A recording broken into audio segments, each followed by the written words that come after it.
Hi everyone, welcome to the chemistry sessions, and today we are going to discuss a questionnaire. I have brought 10 questions for you so that you are able to do all those questions very well and you are able to perform that in your CBSE board exam, right? So on the basis of the entire chapter, I hope everybody has revised that. We'll be discussing 10 questions, and yes, you have to do it simultaneously along with me so that you get the practice of it, right? Then afterwards, you can revise. Fine. Let's move on to the very first question. What do we have here? Okay. So, as you can see over here, I have written is question number 1 to 3 is of 1 mark. So, I have got a pattern of questions for you, 1 mark, 2 mark, 3 mark and so on, right? So, we will be discussing each one of it. So, the first question says, out of this compound which is given and the other compound. So, since we are discussing the haloalkanes and arenes, H stands for halogen, right, which is an example of a allylic halide. So, out of the two they are asking that which one of it is the example of allylic halide. So, you must remember that what allylic group is. Let us try to discuss what allylic group is first. So, the allylic group .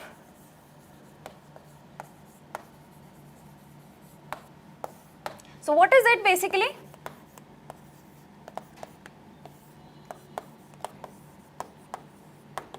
This one, right? Vinyl is up till these two groups, whereas the allyl is this much of it. Fine. And what you observe over here is the halogen, the X, has been attached with the sp3 hybridized carbon. Yes, this is sp3, right? Not the sp2. Always remember this, and on the basis of this fact, we can find out the answer for this particular question. See here. So, allylic group can also be present in a ring, right?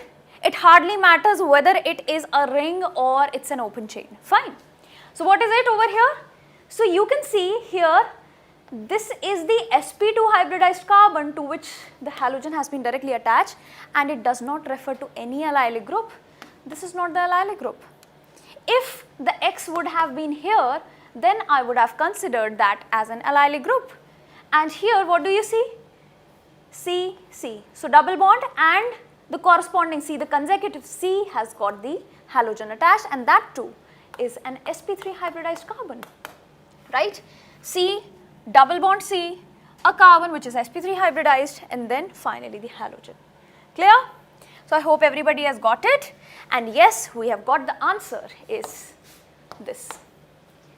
So, what you have to write in the exam is, because since this is a theoretical question, not an MCQ, so first you need to give an idea that what an allylic group is. First of all, something like this, you can give such an example, and after that you can find out the answer in between the two.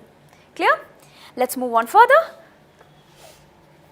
Now, let me just rub this off, and the next question will also be corresponding to the 1 mark. So, since this is 1 mark, do not just go on writing and writing the entire stuff, but just complete the answer in a maximum of 2 lines, right? That would be more than enough. Let us move on.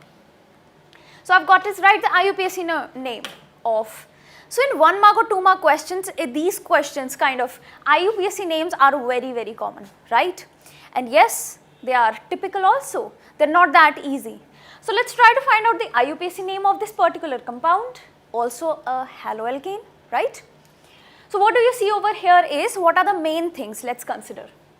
Main thing what I can see over here is a double bond and a chlorine, right? So, as I have told you that what would be the preference order if there is unsaturation present in the chain and some kind of a substituent present. So, basically the preference order. So, always remember this preference order, this will be applied in each and every kind of a question, right. So, one is the functional group, which is always given a priority. After that, double or the triple bonds, and finally the last one is that of the substituent. Substituent could be halogen, right. It could be considered as a methyl or anything like that, fine. So, as I told you, the double or the triple bond would be given the preference. So, here I should be starting the numbering from this particular side and not that one, because I need to give preference to the double bond with respect to the substituent, fine. So, start numbering from here 1, 2, 3, 4 and 5. So on to the fourth I have got is chlorine. So it will be the name 4-chloro, right? Now what is it? 1, 2, 3, 4, 5 pent, right? So it's pent. Is it ane, ene, ine? It is ene. I need to mention that on which carbon the double bond is present. So it's pent 1 ene. That completes the name for the entire compound. Clear? So that is the correct name. Also what you can write is not pentene but pentene will also be correct. Clear? Because one or not mentioning one can be one and the same thing. Clear? So let's move on further. What do I have? So again a 1 mark question. Next one. So it's like, yeah, a solution of KOH hydrolyzes this compound, this very compound has been given, right? And another compound over here. Which one of these will be more easily hydrolyzed? So my reaction is, first of all, what I've got is hydrolysis. And hydrolysis is via KOH. Fine, clear? What all compounds are there? Let's see. So the compound number 1 is, so I'm writing the entire structure for this compound, right? First compound. Second compound, let's draw that. So it's a straight chain, I guess. Yeah. So it is a straight chain. Fine. 1, 2, 3, 4, 4 carbons. 1, 2, 3, 4, right. So 4 carbons here, 4 carbons here. Just the position of the chlorine has been changed. Fine. I want to make these compounds, since this is a 1 mark question, always remember. So just be as short as possible, right? Hydrolysis I need to perform because I need to find out that which will be more quickly hydrolyzed, more easily hydrolyzed. So we know that hydrolysis means this chlorine will be replaced with this OH, this chlorine will be replaced with this OH, fine.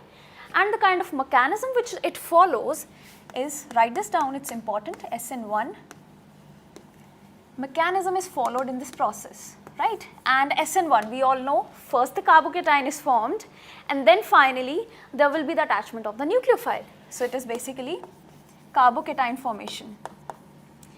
And the stable the carbocation, the more quick the process will be.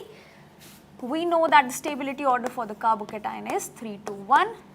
And you know what, this SN1 and SN2 will be the most important thing if I consider in this chapter. Most of the questions get repeated on this mechanism itself, right? SN1 and SN2. So be very clear about the concepts.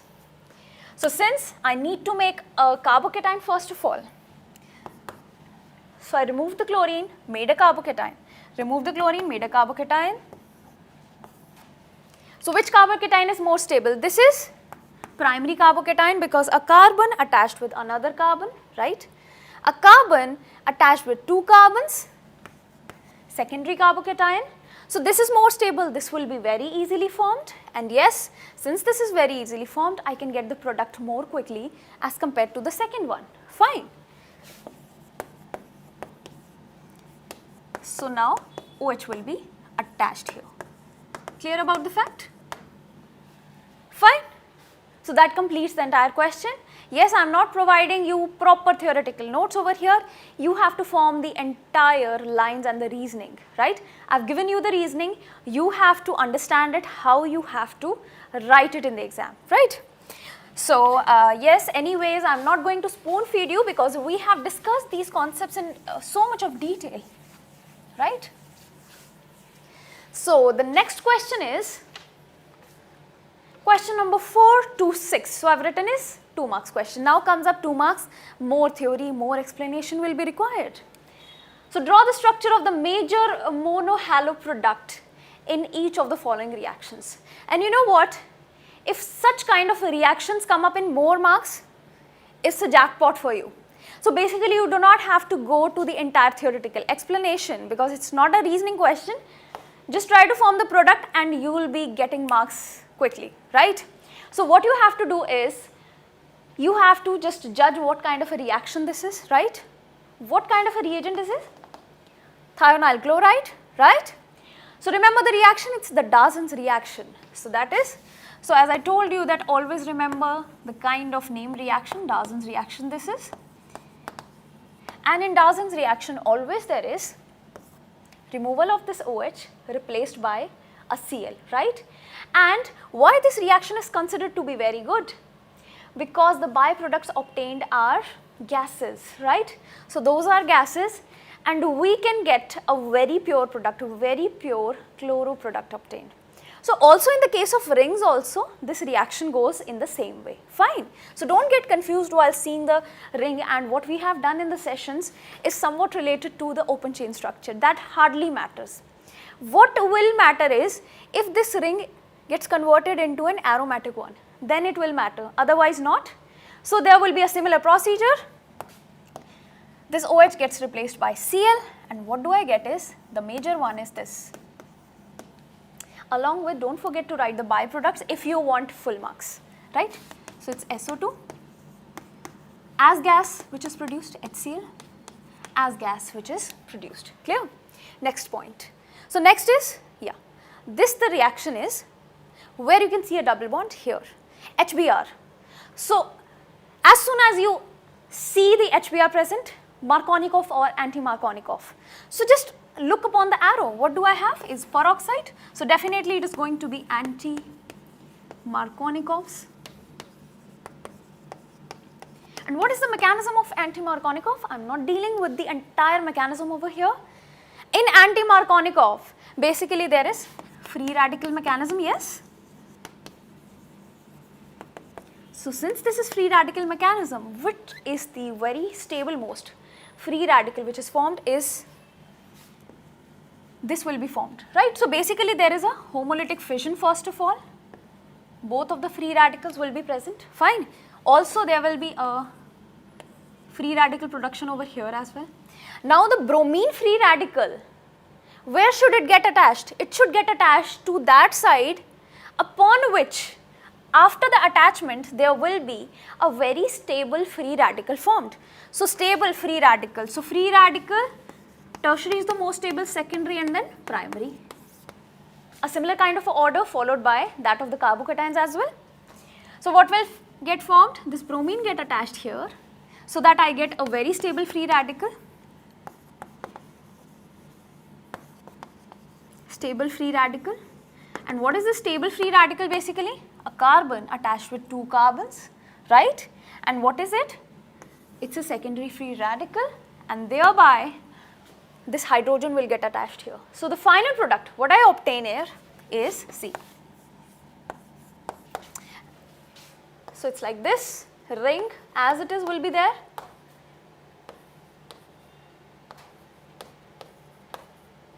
CH2, yeah, and Br.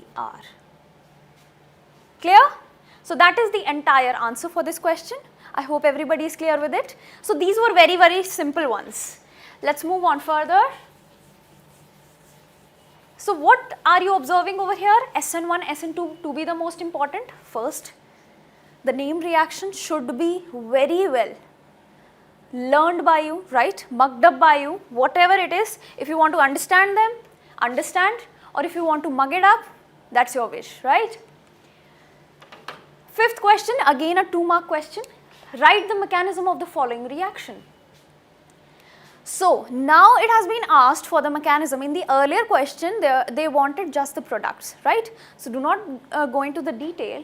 What I have to go into the detail is for this one mechanism, and as soon as you see HBr, so it will be Markovnikov or anti-Markovnikov. What is it? See the arrow, there is no peroxide present. So it will definitely be the Markovnikov. And yes, Markovnikov follows the formation of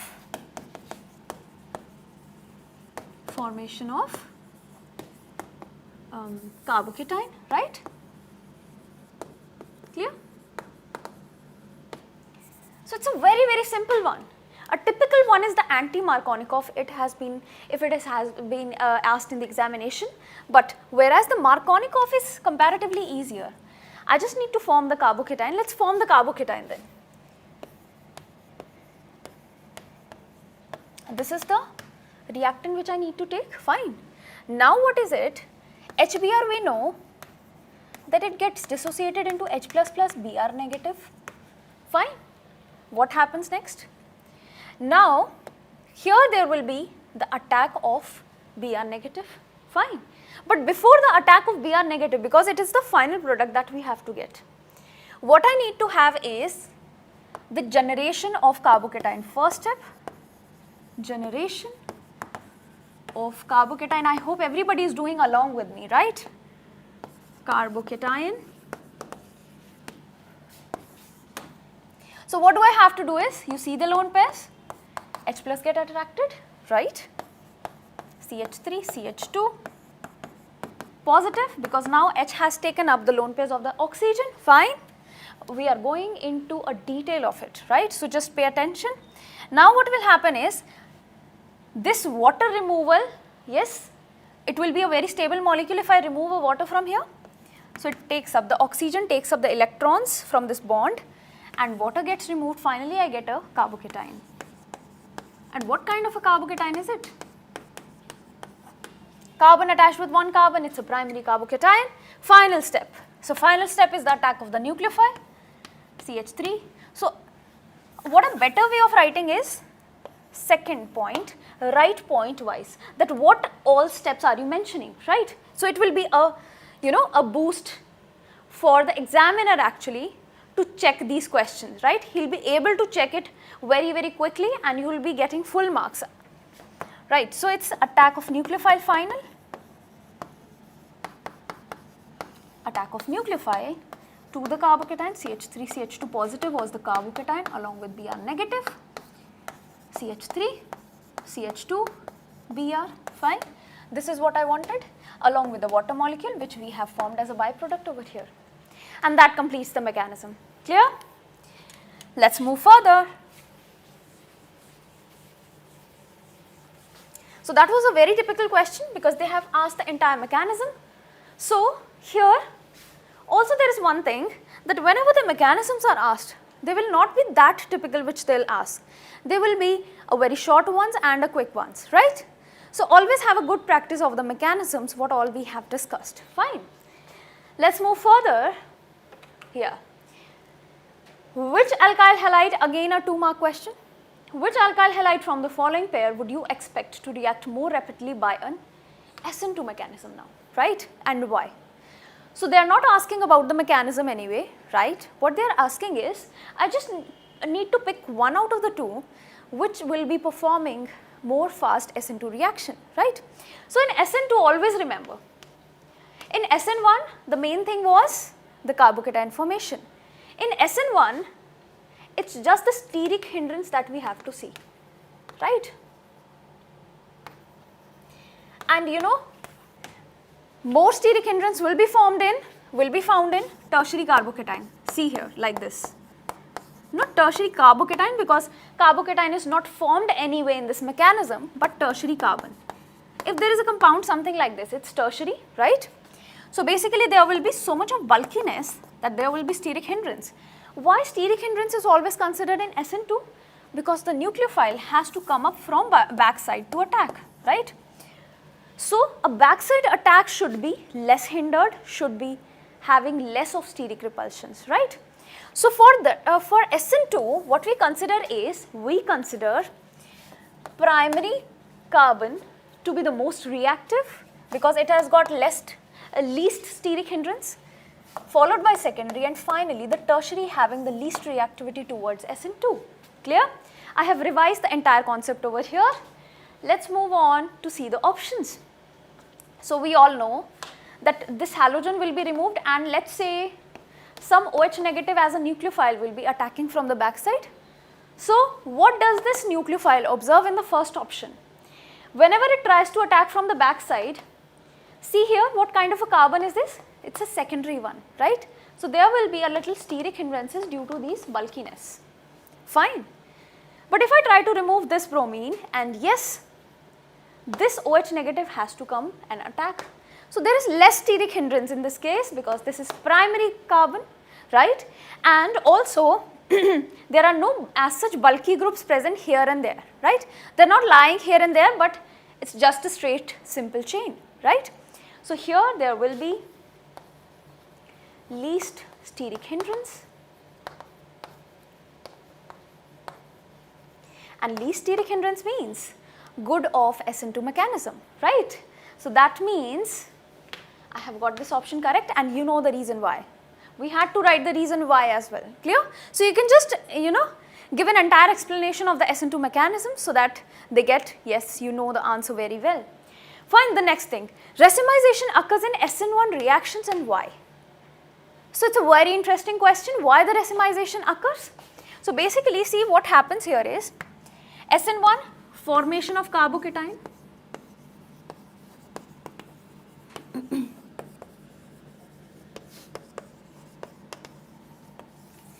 formation of carbocation, fine. So the formation of carbocation, how does it take place? See here. So let's say I have got, yes, since we know that the tertiary carbocation will be more stable, so I am taking up the example of the tertiary one only.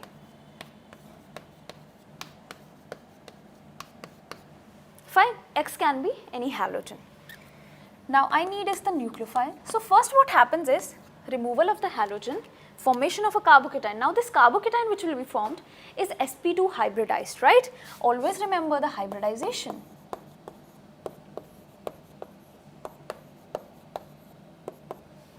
sp2 hybridized, fine. Now what will happen is, this is a triangle kind of a structure, trigonal planar geometry. sp2 hybridized, you know what is the shape of the sp2 hybridized carbon? It's a triangular shape like this, right? So the nucleophile can come and attack from this side or can come and attack from the back side, right? So there are two possibilities. So either the nucleophile can come and attack from this side or this side, fine. So if it comes and attack from this side, what I will be getting is,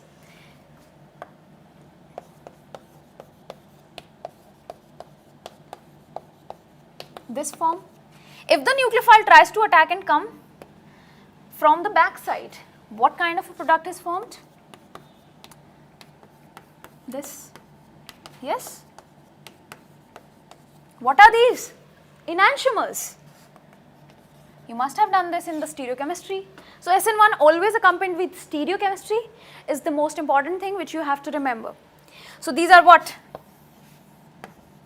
Enantiomers, and these enantiomers are, produced in equal quantities, equimolar mixture is there, 50-50%, right? So that is why I get a racemic mixture. So this mixture is known as racemic mixture, right? And it's optically inactive basically. So racemization occurs in SN1 reaction, we have done that. Clear about it? Let's move on further then. So I have to remove this entire thing. So you can just take up an example to show that how racemization is occurring. That is the formation of the plus and the minus configuration of the product, right? Let's move. Now question number 7 to 9, 3-mark question, and what do I have? Another jackpot. Give the IUPAC names of the following compounds. No reasons to be written, but just try to find the IUPAC name and that's it, right? So as I told you, here in the first question, what do you see? There is just a substituent attached, and substituent is the only thing which is here. So it should be given the least priority, least number. So I'll be starting the numbering from which side? That or this? So it will be that side, because from here it will be given as the least possible number, 1, 2, 3, 4, right? So on to the second I have got is bromine. 2-bromo, it's butane, no double bond, no triple bond present, simply butane. Clear? Next. So what you can do over here?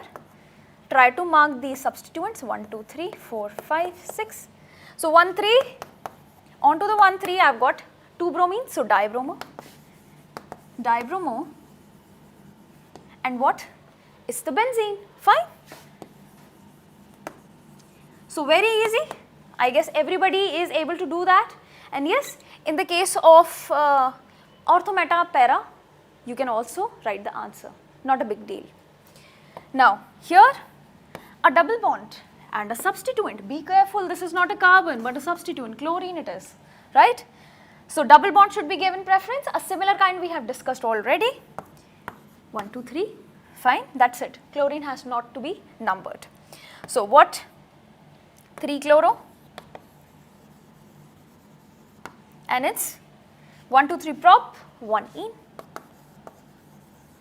Prop 1-ene or propene, it's one and the same thing, and 3 marks, full 3 marks I have got from this, right? Clear? Let's move on. So, as I told you, 7 to 9 question, 3 mark. So, let's move on to the 8th question. Yeah. Write the major products in the following. Another a jackpot, because I have to complete just the reactions. I do not have to go into the mechanism, right? So, first one. So, it's a typical one basically. What do you have to do here? Write the major products. I have to form the major products. What is this? Don't get confused.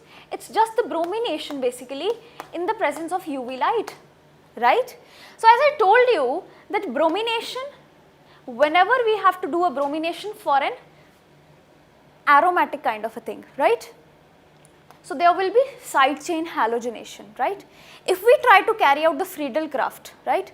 So, Friedel-Crafts will be generating some kind of nuclear halogenation, but whenever there is just the sunlight presence, it will be always, remember, side chain halogenation, side chain halogenation, right? Always side chain halogenation, that means this side chain will be affected, fine.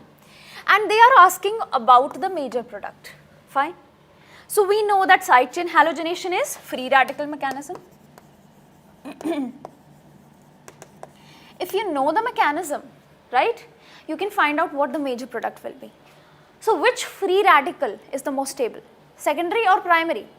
It's the secondary always. So, this is a primary free radical site where it can be generated. It's a secondary free radical site, right? Obviously, there will be a removal of hydrogen to generate the free radical, definitely, fine. So, what will happen? Either the bromine can get attached over here or over here. So, which one will be the major product? The formation of secondary free radical is the major one because it's the most stable one. So, I'll be getting this as the major product. Let's write it.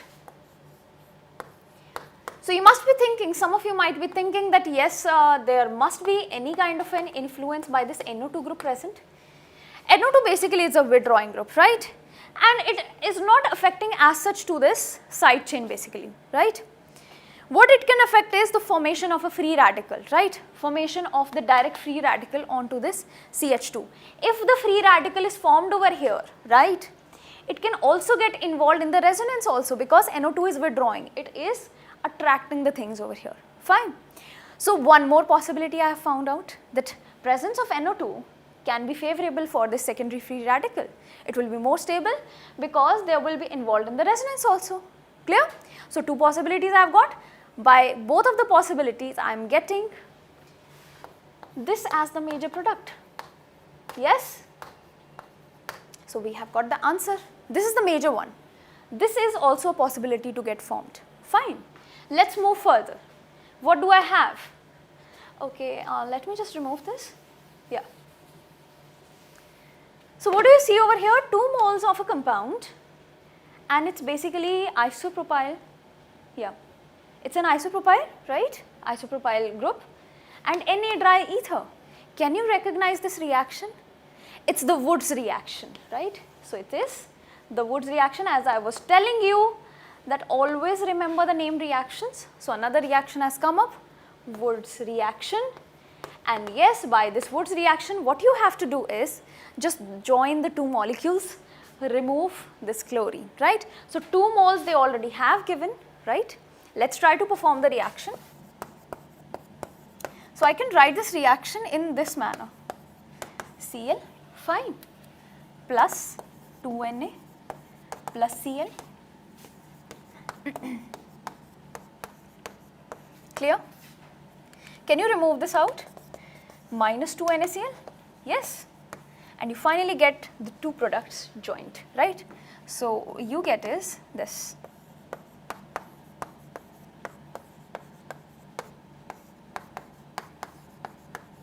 Right? Super easy. Wood's reaction is the super easiest one, right? Now the next thing, yeah, it's a very typical kind of a reaction, just mark this as important. This one is important. Why important? See here. You must be, thinking that I have to remove the bromine and definitely we need to attach the CN over here, CN negative. So basically it's not like that, right? Just pay attention over here. If there would have been KCN, right? Just remember this only, fine. If there would have been KCN, so my product would be, the CN would get attached, CH3, CH2, CN, fine. But if there is AgCN, right?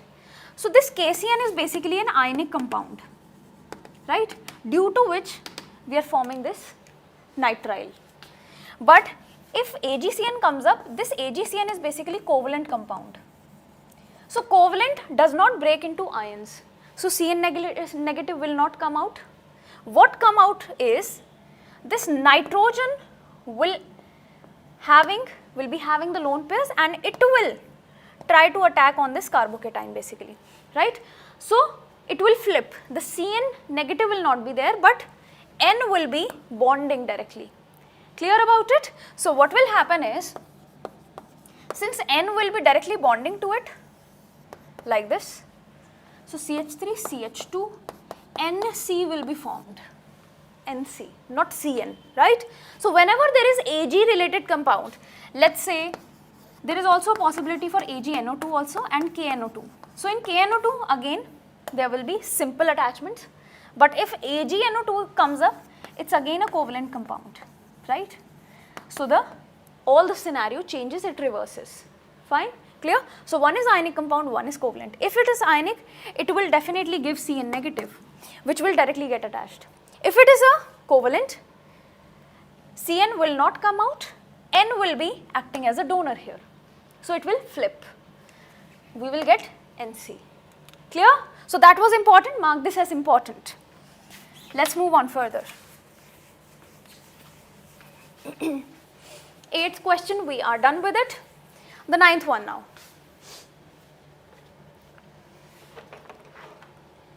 Yeah. Why are alkyl halides insoluble in water? A reasoning question. So why alkyl halides? They are a little soluble in water but not as such. Why is that so? Because, a very simple reason we have got for it is, in H2O, right, in water molecules, you must have seen is hydrogen bonds, yes? Such kind of hydrogen bonding is there. In water molecules, there is H bonding.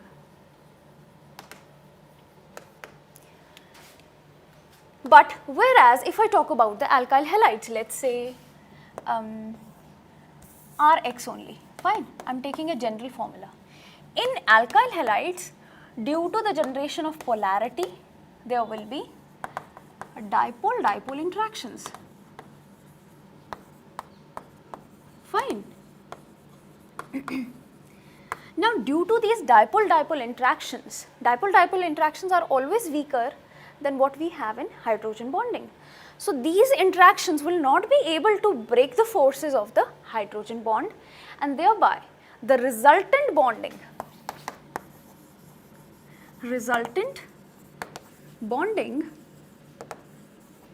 between H2O and Rx will be weak, right? There will be very weak interactions going on. And due to these weak interactions, because they are not able to break the forces, they are not able to break the hydrogen bonds as properly as it has to be. So that is why they are, you can say, slightly insoluble in water, right? So that is why the insolubility accounts for. First is done. Why is butane 1 all optically inactive but butane 2 all optically active? Simple question. Let's just try to form the formula of it. butane 1-ol and butane 2-ol. Butane 1-ol.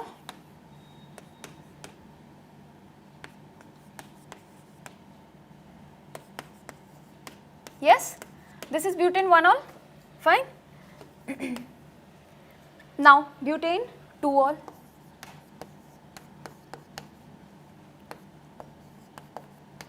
This is butane 2-ol, yes. So out of the two, which is chiral? Chiral means a carbon should be there in the entire compound which is attached with 4 different groups, right? Is this that carbon? No, 3 are hydrogens, 2 are hydrogens, 2 are hydrogens, 2 are hydrogens. So not a chiral compound. So this is not chiral, or I can say achiral. Clear? So this is definitely optically inactive. If I talk about this compound, this carbon, not a chiral one. What do you say about this carbon? This carbon is attached with a methyl, this carbon is attached with a ethyl and a hydrogen and an OH. So definitely it is going to be a chiral carbon. And since this is chiral carbon, it will respond to the optically plane polarized light. It will rotate that plane polarized light because it's optically active compound having a chiral carbon. And that justifies the question over here, the answer to the question number 2. Clear? Now, so this is a very interesting one. Although chlorine is an electron withdrawing group, we have seen in the inductive effect, if you remember, in the 11th standard.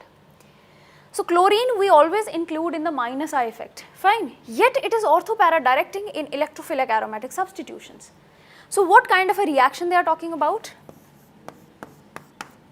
In case of haloarenes, they are saying that although if I consider an aliphatic chain, chlorine always withdraws, fine. But if I try to attach with a phenyl group, what will happen is chlorine becomes donating. Why is this so? See here, chlorine have got what? It is so much of electron rich, it has got free lone pairs, and these lone pairs will be involved in the resonance. Yes? And due to the involvement in the resonance, it is showing plus R effect. And due to this plus R effect, where are the electron densities increasing? Ortho and para positions. Yes? So that is why they are ortho-para directing. They are directing the electrophile which is positively charged towards the ortho and para positions. Yes? It is directing the electrophile towards ortho and para positions because these positions are rich in electron, definitely. So that is why it is ortho-para directing in electrophilic aromatic substitution reactions. Substitution reaction means this hydrogen will go off and it will be replaced by some electrophile, let's say Cl positive, right? So that completes the answer. I hope everybody has got it. Let's move on further. So I guess that will be the last question, and yes, it is a very important one. 5-mark question we have got, final. So how do you convert the following? Here comes up the conversions. Yes, conversions, and that too very typical ones. First one, propene to 1-iodopropane, right? So I've got this propene to 1-iodopropane. Yes? How can you do that? So you must be seeing that here onto the primary carbon, I need an attachment. What can you do? Can you apply the anti-Markovnikov rule? Yes, you can. But in that, HBr will be produced. Let's see how you can convert that Br which is produced into iodine, right? Let's move on. So it's like HBr in the presence of peroxide. That is what gives the anti-Markovnikov rule. So in anti-Markovnikov, where there is more hydrogens, there is the substitution of Br, right? So it will attack here. And yes, always remember that whenever you are performing conversions in your exam, don't go for the mechanisms. Mechanisms are not required. Just straight away write the products, right? So it's like this, CH, CH2, Br, done. Now can you convert this Br, can you replace this Br with this iodine and my work is done. So it's a very simple name reaction, you must have got it. It's Finkelstein, right? So NaI, heating it in the presence of solvent is acetone and I get my product. So it's basically a halogen exchange. Done? Clear with it? Part number 1 is done. Chloroethane to butane, it's super easy, right? Let's do that. Chloroethane to butane. What is chloroethane? Let's write that. This is chloroethane. I need is. Can you do that? We have just tried this reaction in the previous question also. Not the exact previous question, but yes, some of the previous questions. This is a named reaction and it is Wood's reaction. And in just one step you will get the answer. So what you can do? Twice of Na plus another mole. Always remember in Woods you have to take 2 moles. And yes, a symmetrical alkane will be formed. Na, yeah, Na we already have written, dry ether you can write, right, dry ether, and your work is done, right. So let's remove the NaCl and I get is butane. Clear? 2 marks, I have got it. Let's move on to the remaining 3 mark question. Yeah, it's a typical one, mark this as important. Following compounds are given to you. What following compounds are? 2-bromopentane, right? 2-bromopentane, 2-bromo-2-methylbutane, 1-bromopentane, right? Let's first of all write the formulas for it. So it's like 2-bromopentane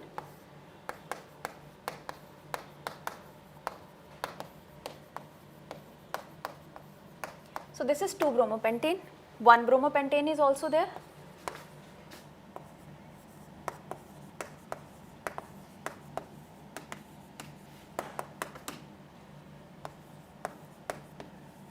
One bromopentane, fine. 5 carbons in both. 2-bromo-2-methylbutane. 2-bromo-2-methylbutane. This is it? Yes? 1, 2, 3, 4. Butane, right? Be careful. This is butane, not pentane, right? Now write the compound which is most reactive towards SN2 reaction. The one which is least sterically hindered. Least sterically hindered, and we know that primary one is the most stable, then the secondary and then tertiary, right? So primary, where is it? Primary is here.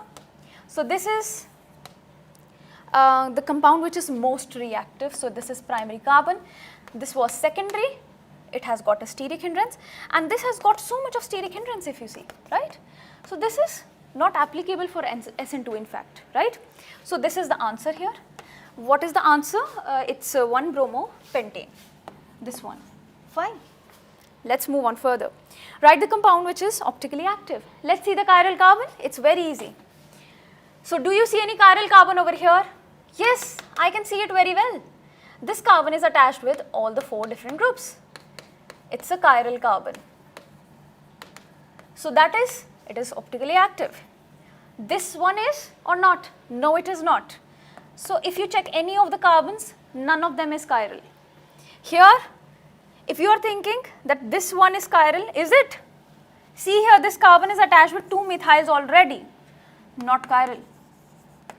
So which one is optically active? 2-bromopentane, right? So it's 2-bromopentane. Okay. Now, last one. Write the compound which is most reactive towards beta elimination reaction, right? Now comes up a very interesting concept, that is beta elimination.